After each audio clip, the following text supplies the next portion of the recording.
പ്രവാചകൻ മുഹമ്മദ് നബിയുടെ 1501 ജന്മദിനം മാള മഹല്ല് കമ്മിറ്റിയുടെ ആഭിമുഖ്യത്തിൽ പ്രദേശത്തെ മദ്രസകളുടെ സഹകരണത്തോടെ ആഘോഷിച്ചു. മഹല്ല് പ്രസിഡന്റ് എ അഷ്റഫ് പതാക ഉയർത്തി. ഇമാം സുബൈർ മനാനി നബിദിന സന്ദേശം നൽകി.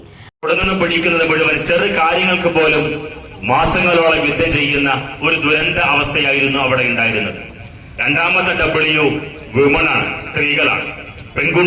പെൺകുഞ്ഞുങ്ങളാണ് ജനിക്കപ്പെടുന്നതെങ്കിൽ ജീവനോടുകൂടെ കുഴിച്ചു മൂടപ്പെടുന്ന, അതോടൊപ്പം സ്ത്രീകളെ വെറും ഉപഭോഗ വസ്തുക്കളായി കണ്ടിരുന്ന ഒരു കാലഘട്ടമായിരുന്നു. മൂന്നാമത്തത് വൈനാണ്, മദ്യമാണ്. എന്തിനും ഏതിനും മദ്യപിക്കുന്ന, കള്ളുകുടിക്കുന്ന ഒരു സ്വഭാവം. ഈ 3 ശാപങ്ങൾ അവർക്കുണ്ടായിരുന്നു. ചരിത്രം പറയുന്നുണ്ട്, ഈ ആൾക്കാരെ രക്ഷപ്പെടുത്താൻ, ഈ ആൾക്കാരെ നന്നാക്കാൻ ലോകത്തിൽ ആർക്കും കഴിയാതിരുന്ന ഒരു കാലഘട്ടമായിരുന്നു.